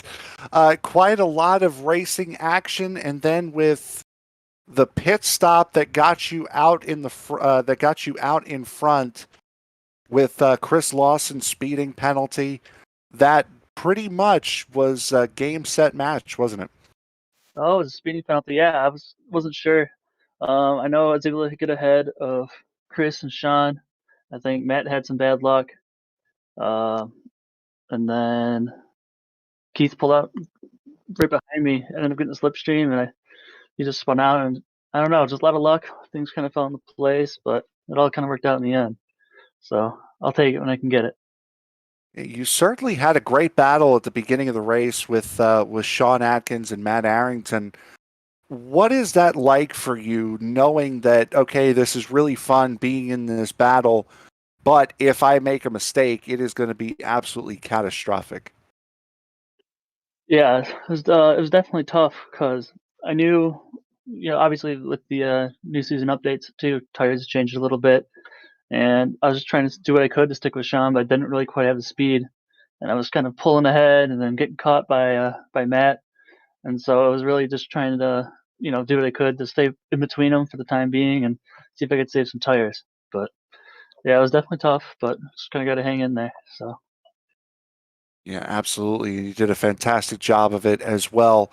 So, being the season finale, you have now a win under your belt again, finished second in the GT3 championship to a guy who's now going up into GTE next season, which starts next week at VIR. What are your goals for next season and next week at VIR? I know there's possibility of Brad, Bryce, maybe even Paul Skip moving down, and those guys are going to definitely be tough competition. So, I mean, hopefully, I guess we'll have to see what class they end up racing in. But I think, again, trying to finish in the top 3 and just have a good, and I think overall more consistent season. Because I know I've had some really good races, but I've had a few kind of inconsistent races. So I think if I just bring my consistency up, which is what endurance racing is all about, then hopefully another podium finish overall for the season. All right. Anybody you want to thank here for this season? Yeah, just shout out to Mark Dillon Jr. for putting this whole thing on. I know he does a lot of work behind the scenes, especially with all the other admins and stuff, and just my Pony Express teammates for helping me through this whole thing. All right. There is your GT3 class race winner, Zachary Nuremberger. Zachary, congratulations, bud. And Tony will be rounding out the interviews tonight. He has our second place finisher in the GT3 class. That would be Sean Atkins. Sean, I know it wasn't the finish you were hoping for, but all things considered, you can't be too disappointed coming home second place in class. No, this was actually outstanding. I'll be honest with you. The last 3 races, we've had massive improvements. And honestly, I'll give a big shout out to my teammates, Zach and Mark. We've been running a lot of extra endurance and sprint races, and it's really shown. I mean, we past 3 weeks we've been on the podium, 2 seconds and a third, so couldn't be happier. Absolutely, but you know, you had some difficulties tonight. I mean, let's call it like we see it. Absolutely. Some of them were self-inflicted gunshot wounds, though. Yeah, and they were all pretty much self-inflicted. You know, the first one, I had let a couple of GTE cars go through. I'm a very different driver in GTE or in GT3 versus oval racing. So I like to be very, really work with everybody. And so I let a couple of guys go. It let Zach and Matt really get right back up to me. And it was just one of those things of worried about, we're early in the race. Let's not get punted. And let's just let's save it for the end. But yeah, you're right. There was a couple of those I tried to give away, man. Tried to give it away. Well, hopefully you're not going to do the same thing when the series opens the next season next week at VIR, as we know that's a very different racetrack than the flow that is Watkins Glen. Yeah, we'll definitely have some work to do. It's a little more technical. I tend to be much better at the high-speed tracks, Road America, Daytona, the Glen here, and so we're definitely going to have to put the time in. But that's definitely the improvement I've seen as I get more and more time on these tracks. The results are definitely coming. Safe to assume that you guys are probably going to have a team ready for the 6 hours of the Glen this weekend. Yeah, we've actually got 4. 3 of the teams will be running Friday evening. Zach and I and Terry will be piloting an LMP2, and a couple of the other guys are also going to be in LMP2s as well. It's going to be a fun time. Well then, best of luck to you this weekend at the Glen. Before we let you go, is there anybody you want to thank for tonight? I just want to thank my wife. She puts up with this. I spend a lot of time in this cockpit, so she's always very supportive. She knows it's a good release and distraction for me. And just really want to thank the Pony Express team and Mark and the guys for putting on the league. And man, just happy to be here. I've been so looking forward to this, man. So excited. Well, again, Sean, congratulations on the podium tonight. Hopefully, we can talk to you again next week at the conclusion of the season opener at VIR. Absolutely. You guys have a great evening. Thanks again. You too, sir, and best of luck this weekend. Bye-bye. So that is going to conclude the interview portion of the evening. And Tony, for our introduction to this series, this was one heck of an introduction. We were treated to a very hectic race pretty much all the way through, with battles all over the place right up until the very end. That's the one thing I've noticed whenever you and I end up in the broadcast booth together, is the finish is usually noteworthy. Let's put it that way. as we've seen just for the last 4 races that we've done together. Yep. It's been just complete carnage on the final lap. But yeah, no, this definitely from a race fan standpoint, you couldn't ask for much more than what we saw here tonight. Battling going on throughout the entire field all night long. There were so many different storylines playing out as far as, is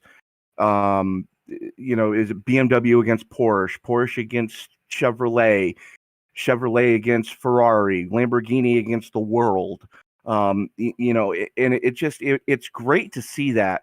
And I honestly think that as we move in the Sim World Endurance Series, as that moves forward, I can guarantee you iRacing is definitely going to keep an eye on the balance of power between these cars. So look for even closer battles as we get closer to the 24 hours of Spa. Yeah, absolutely. And we'll wind down the broadcast here tonight. We'll look at the finishing order by class. First, the GTE class.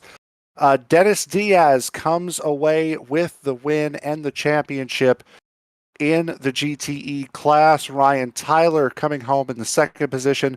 Michael Ogren will come home in the third position. Terry Cowger Jr. and Mark Dillon Jr. round out the top 5 in the GTE class. Stephen Thompson comes home in the 6th position. Jesse Brennan comes home in the 7th position. Tony Watson, making his GTE debut, comes home in 8th. Paul Skip and Paul Boyle round out the top 10.